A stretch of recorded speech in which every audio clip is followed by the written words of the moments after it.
So hello guys, dahil real talker ako or marites ako, i-real talk ko itong away ng dalawang sikat na vlogger or content creator sa social media. Ang Hampas Lupa Vlog at saka Hadi Ansiha. So ito guys, ito yung pagpapakita ng bad example sa social media. Sana makita agad sila ni Meta at saka ma-restrict sila at saka ma-disable yung account nila. Bakit? Ang daming nag-follow nila guys, tapos ganyan ang ugali na ipapakita nila sa madlang people.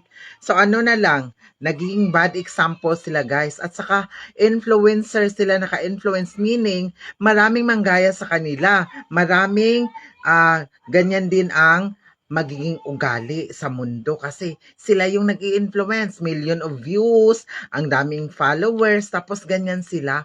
Oh my God. So, dapat i-ban na sila ni Meta or sa kahit anong social media site para hindi na sila makagawa ng content at saka maka-earn. Kasi iba talaga ang ugali nila guys.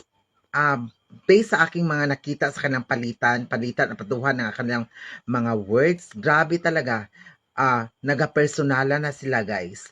So kayo guys, wag niyo talagang gayahin yan guys ha.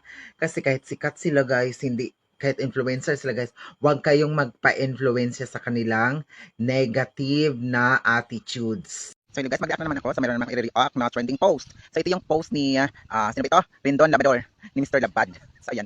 Ano guys, na ano pala siya? Permanently banned sa TikTok, Merese. Sorry.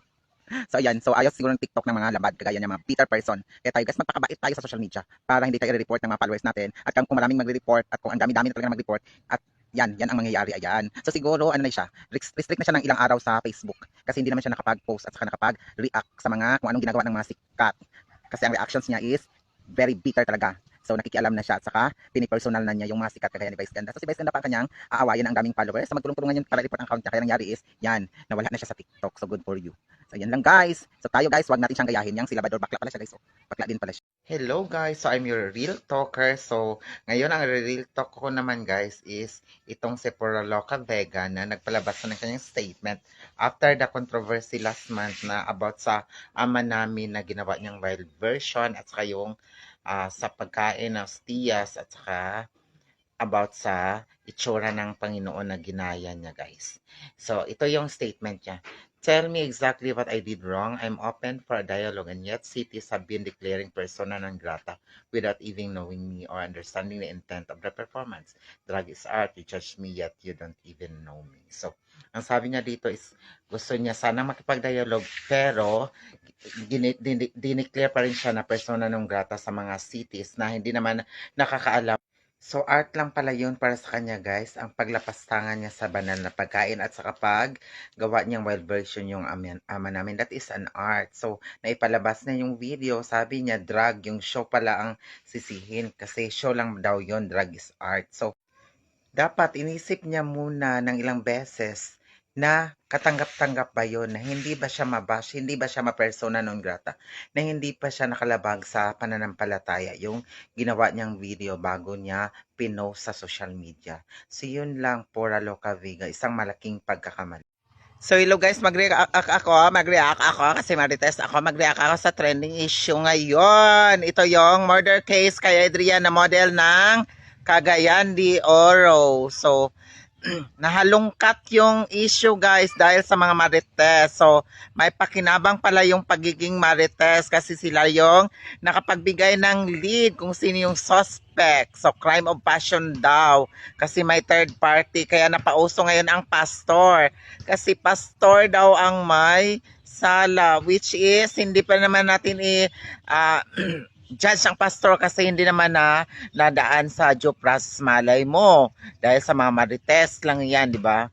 Pero at least ang dami ng statement na lumabas, pati mga screenshot ng convo ng girl na jowa ng boy at saka yung beshi niya. So yung beshi niya ang nagpakalat ng screenshot at saka nag-send pa sa mga pulis, di ba? So at least nagkaroon ng lead dahil sa mga marites. So may pakinabang pala ang pagiging marites. Kaya ituloy natin ito guys. Mga marites, sulong. So hello guys, good morning. So mag-real talk naman ako guys. So ngayon, i-real talk ko itong nasa likod ko tungkol sa kanya.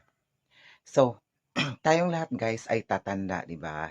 Hindi tayo magstay sa pagiging pretty, pagiging bata, at saka pagiging active. So kahit marami ka pang pera, kahit sobra ka pang yaman, hindi mapipigilan ng yaman ang katandaan. So, diyan sa likod ko si Celine Dion, di ba? Marami masyado siyang kayamanan, maraming achievement, sikat, pero look at her. So, fan ako niya, kaya siya ang ginamit ko as my example na lahat tayo ay tatanda despite of our wealth, our fame, and everything we had.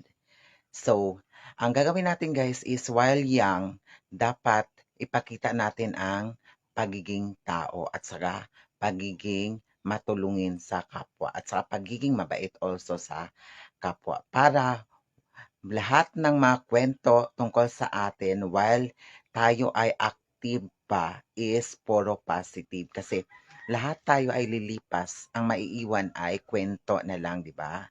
So, yun guys, dapat lahat tayo ay nasa positive side, hindi sa negative side, nasa makajos. So, hello guys, Real Talk 3 ito sa case ng model na pinatay sa Cagayan de Oro. So, ayan, nagsilabasan na ang mga marites sa social media, guys. So, ito, piling-pili lang ito. Ito lang yung nabasa ko na mga message at saka mga shared post ng mga marites sa social media. Ang dami talagang marites sa social media guys, no? Na sila yung naging dahilan kung bakit nag-trend yung issue at saka na-open, di ba? So, ang tagal na issue na yon na sobra month na siguro guys. Pero ngayon, ang mga marites ang nag-open at saka nagkaroon tuloy ng lead yung crime, di ba? So, napauso nila ngayon ang word na pastor, di ba? So, mga marites, tuloy lang para sa ekonomiya. Magchismis kayo ng magchismis para magka-trend kayo. Halos lahat ng mga marites dito guys, mga real content creator, di ba? Uso na pala ngayon, pang content na ang pang marites, pang parami ng views. So, kaya hayan, nakimarites tuloy ako. So, marites you, marites me, marites na ang all sa social media. So,